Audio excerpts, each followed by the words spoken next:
appointed to be a judge who knows just what is right and wrong, and be good and be strong. And on my swan up in the air I'm flying, searching for justice, can't you see me trying? Life is the reason I go on.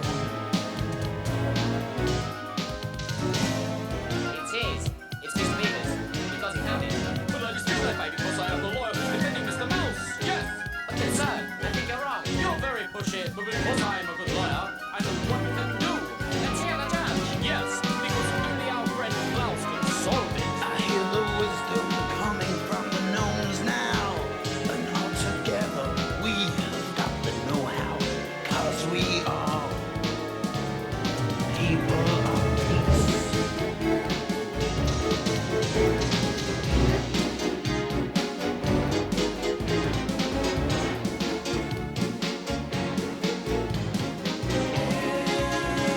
Everybody in this house is a judge and so wise. Hurry up, my good friend Klaus. Tell us what you advise.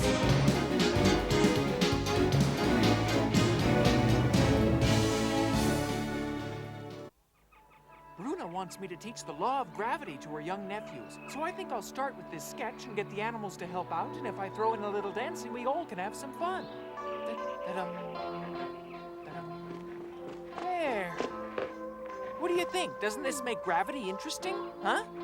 Oh, yes, it's Yeah. very amusing. That's good. But do you think my nephews will understand it? Of course.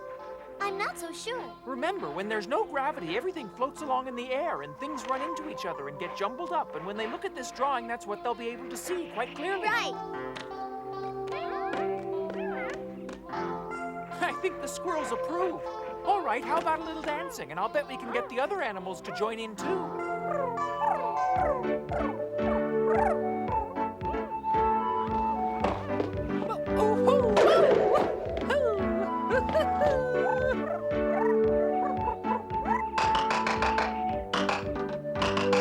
You're all so musical.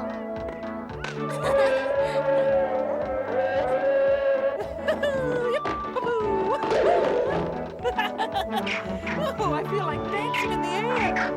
Woohoo! This is great. Oh, hold on tight now. I feel as light as a feather. Here come the youngsters now. Hi, kids. I'm up here. Look at me. I'm dancing on air. Look, he's flying. Oh, boy.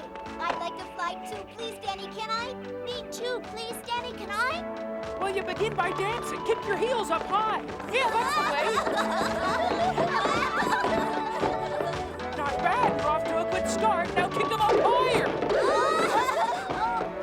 You see, what goes up must come down. Have you ever wondered why that happens? But what causes that to happen? Something in the air? No, my young friend, it's called the law of gravity. That's the force that helps keep us from falling off the Earth's surface. But in your picture, everybody's flying. I drew that picture to show you what would happen if there weren't any gravity. However, since that didn't work, I think I might have a better idea. Aha! You see how that rock fell down? Gravity's what caused that rock to act like that. And gravity is what causes the fruit to fall down from the top of the trees. In fact, an apple fell from a tree one day and hit Isaac Newton on the head. And that's how he discovered this force, which he named gravity. Dany, tell him about the gnome who wished and wished for a day without any gravity. Well, as the story goes, Mother Nature granted his wish. One day he came home and everything was floating, including himself. He tried to grab his favorite book and his water pail, but they just kept moving up in the air. For without gravity, everything is weightless. Soon he found himself upside down on his own ceiling. But at least he had his feet secured to something, and as he picked up his book, he realized what a good idea gravity is. For just floating around can be very tiring and bothersome. But I'd like to be weightless and upside down. It sounds like fun. I don't think you'd really like it, especially since you can't dance or play ball when you're weightless and all the blood rushes to your head when you're upside down. It's really not a very pleasant experience. If that's true, I like the ground. Yeah, I guess that goes for me too. I sure wouldn't want to hang upside down forever. All I know is the force works. It's a fact of everyday life that you should understand. Oh. I believe we're about to see a practical demonstration of gravity right before our very eyes. I did that already. I'm trying to explain it clearly. Well, that's one way of pounding the idea into your head, but it's not quite what I had in mind. But you did it, Dany, only I'm really glad it's your head and not ours. I believe we've all learned quite a I'm bit. going to stick to my drawing. It doesn't seem to be as hazardous as teaching. Danny, we received a message from a Scandinavian country. Can you guess who it might be from? Is it the Gnomewegians? They're from Norway. Yes, we've been invited to their annual chocolate festival. That sounds good to me, except I wish the world wasn't upside down in Norway. Every time I read about it, I get totally confused. An upside-down world, Danny? Whatever do you mean? Well, if I remember correctly, in Norway it's daylight the whole night long. It's the land of the midnight sun. Do kids get to stay up all night long, too?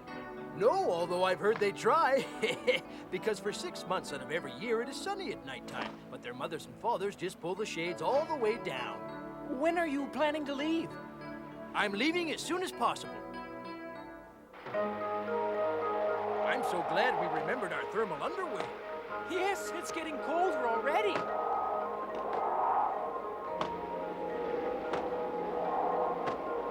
I know they have very long winters in Norway. Do you think it's always this cold? Actually, it's now spring, but it seems cold here all year round.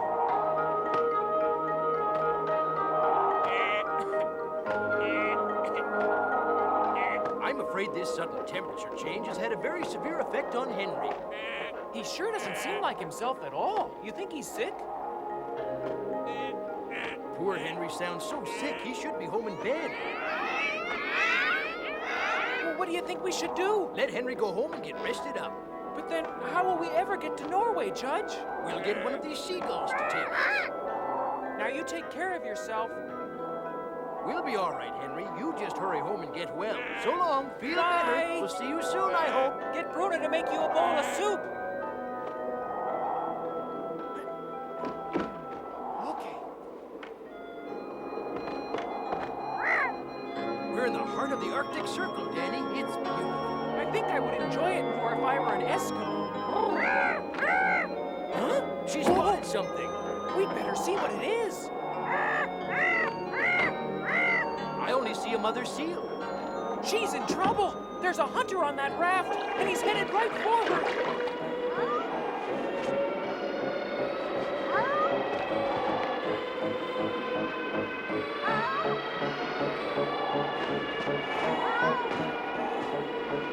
Oh, we must save her from his harpoon. There's not a minute to spare. We've got to act fast. Go get him.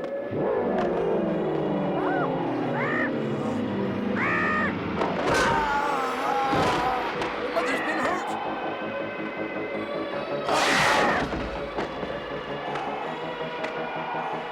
I don't believe they'll be bothered again by that Eskimo. We'd better tend to the seal's wound. It's a good thing I always carry an emergency herb kit in my pouch.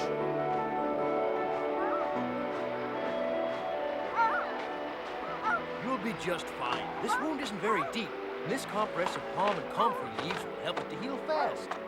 Good work, all of you. Yes, thank you, each and every one of you. We couldn't have done it without you. And because this poacher or others like him might come back, it's up to you to protect this mother and her babies and all the other animals in this particular area.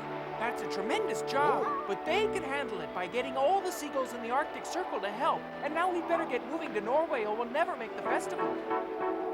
We've just had a couple of brief detours, but it should be smooth sailing from here to Norway. Right, what other dangers could there possibly be? Huh? Huh? I wonder what's going on this time. It looks like we're about to find out. Ah, all I see down there is a very good-sized bear. I've never seen a bear that big. Actually, you're looking at one of the largest bears, the Kodiak, which can stand 9 feet tall. Well, I don't understand it. Why do these seagulls want to visit him?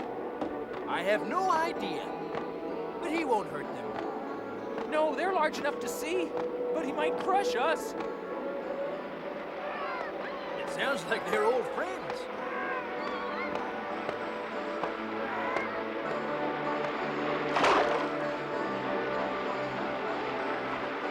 You see, they are good friends. He is sharing his food with them. Yes, but with the size of those jaws, I wouldn't want to do anything to upset him.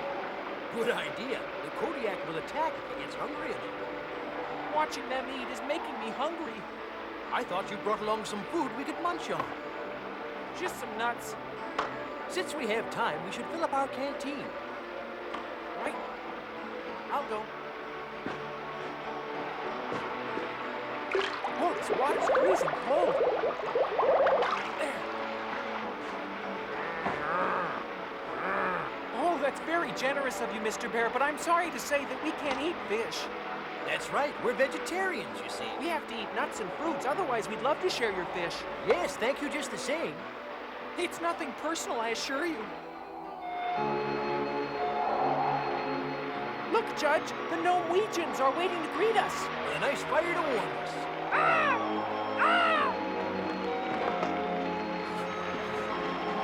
Klaus, Dany, it's great to see you. I was starting to think you didn't arrive in time for the chocolate festival. I'd like you to meet Ingrid, my daughter.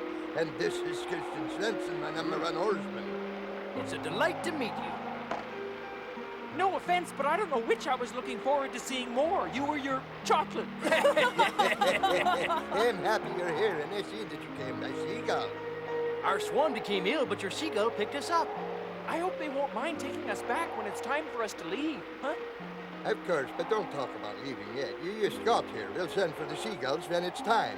And now, dear little birds, go get some rest, and then you're back on Arctic patrol. Fly safely.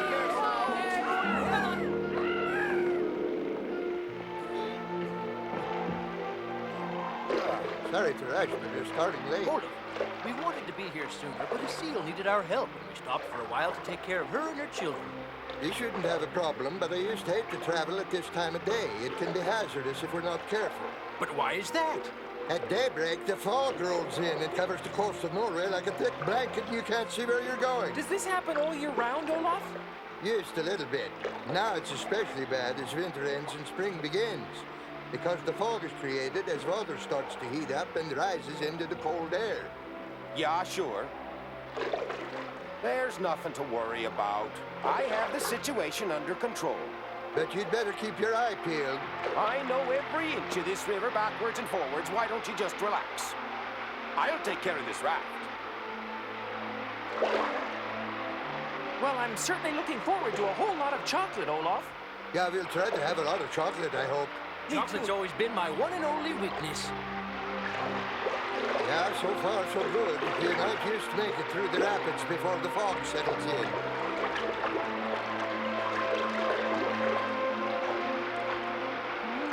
You look like you're freezing, Dany, yeah? But it's a warm up. What? No, I'm fine.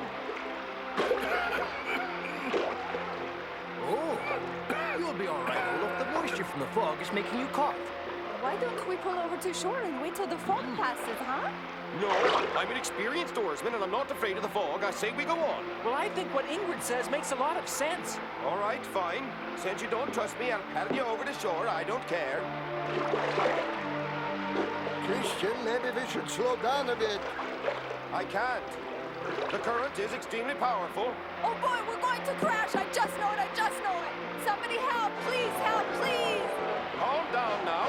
There's nobody out there to help. I'm the best bet you got, and I'm going to give it my all. Oh, my! I better get my rope out and tie us all together before we lose somebody. Are you able to see if there's land close by? It's too foggy. I can't see anything at all. What are you going to do? This is awful! Now, don't you worry, Ingrid. We're gonna be all right. Ingrid, Klaus is going to tie you to Dany with his rope, and maybe we'll all be able to keep from falling off if we hang on to you two. I don't know what else to do right now.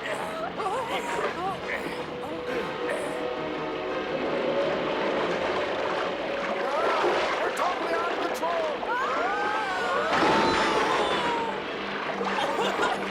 Give me a hand.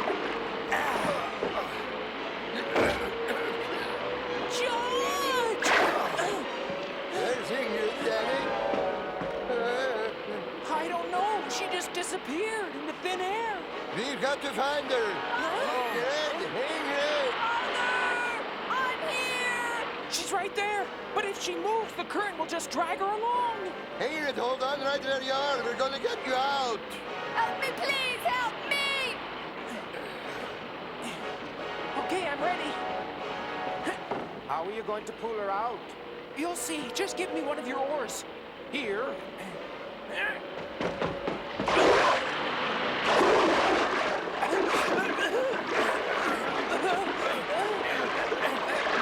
Please, Papa, help me. Let me have it. Hold on, Ingrid. I'm going to try again.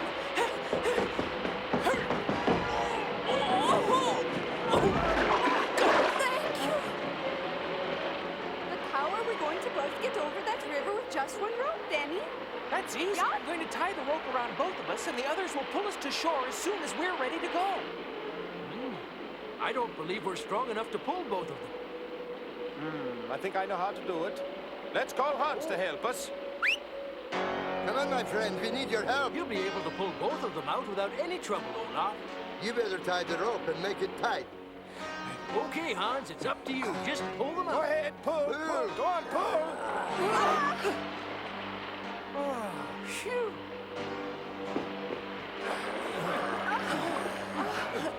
What a relief. You're both safe and sound. Ingrid, I'm so happy. We all are.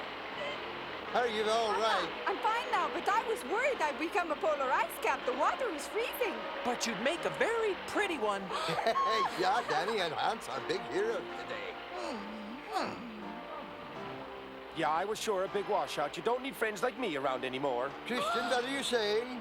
It's my fault we got into all this trouble, Olaf. I feel just awful. You meant well, but next time you need to have more respect for Mother Nature. I think she was teaching us all a valuable lesson to pay more attention to her. And try being humble about your skills. I'll change, Olaf, I promise. Christian, I'm proud of you, and I consider you one of my best friends. Yeah? If everyone's warmed up, our chariots have 8. Thanks for bringing Gretel, Hans. We appreciate the lift.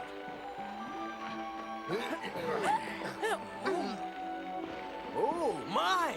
If I'm not mistaken, those are troll footprints. Yeah. I hope they wouldn't find us this year. What do you mean this year, You see, we moved the Chocolate Festival to a secret location because last year the trolls ruined it. Not this time. I'm not going to let that happen to you. They have to be taught a lesson. They're always going around the world causing all kinds of mischief. We better teach them a lesson fast. Once they see what we've done, What do you mean, Olaf? Will they be angry about something that you have done? you'll see soon enough. We're almost there, just a bit further. Good grief, it's troll ghosts. No, Dany, you'll see. But come on, they won't bite you. They're used statues for tomorrow's festival. Huh? But what are they made out of? Are they made of clay? No, you'll never guess. Let me show them to you. Look, Judge, it's Holler and Pitt. So it is. Except they're not alive. They're made of solid chocolate, through and through. We'll uncover these statues tomorrow at the start of the festival. That's right. All the children gather around to eat it. It's a Norway tradition. This year, we made troll statues to teach the kids not to fear them.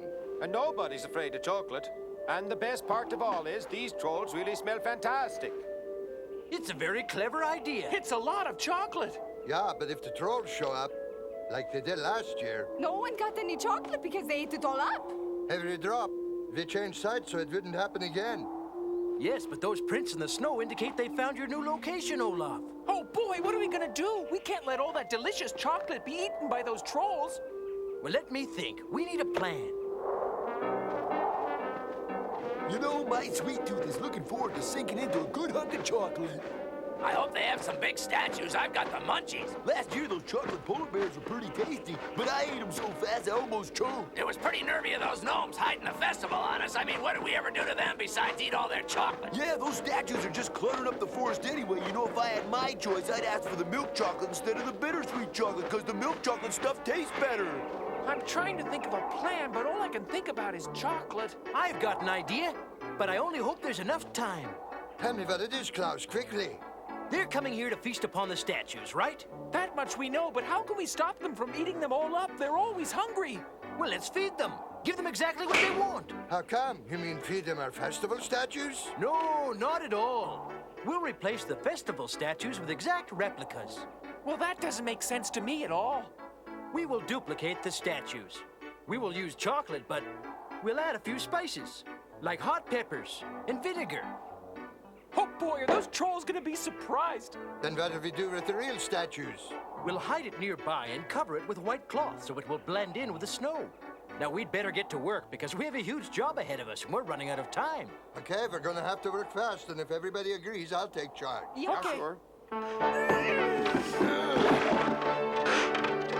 hot peppers, and don't forget the vinegar. Oh, Dany needs more chocolate right away. This is the last batch of chocolate. Do you think it'll be enough? Uh-huh. Are you finished, Dany? All set.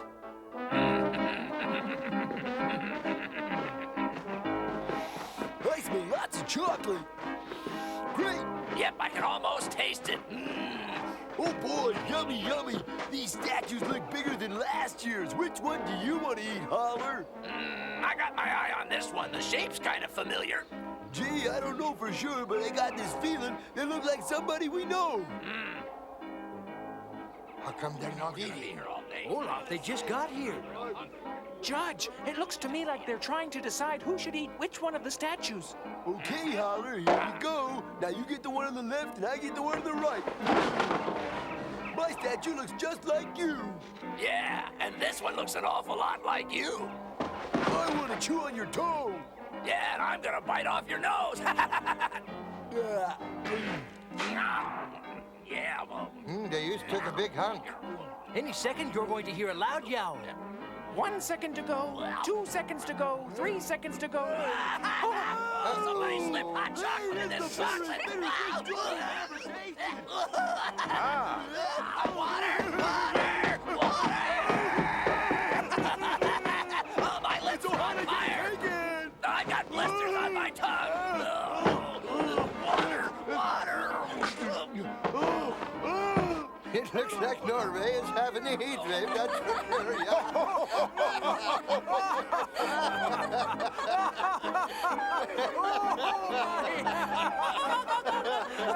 Ooh, I'm swearing off chocolate. Don't you ever mention that stuff again!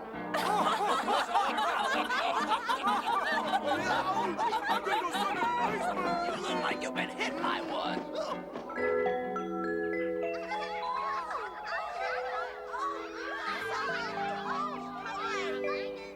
The festivities will start as soon as Judge Klaus and Dany unveil the statues.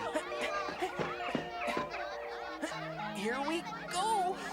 I hope the cook left out the chili peppers. Okay.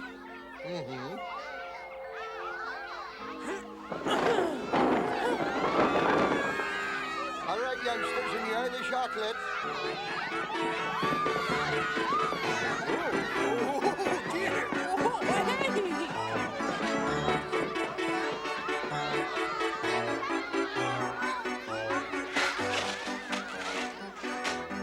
This sure looks tasty. How about trying some? It's his weakness. You want some? Oh, no, I'm not a youngster. But,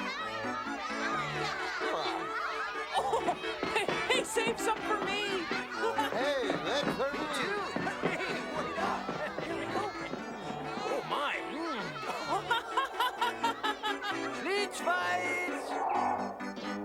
In our next adventure, Pitt finds a treasure in Argentina where Dany and Oscar are on a wild hare ride. Our friends have been asked to save the forests. Human beings and their machinery are wreaking havoc, destroying everything in sight. The judge's plan to stop the machinery involves screeching monkeys, particularly odorous butterflies, and clever danger signs. Will the plan work, or will mankind roll on destroying Mother Nature's beauty? And can Pitt do anything to help?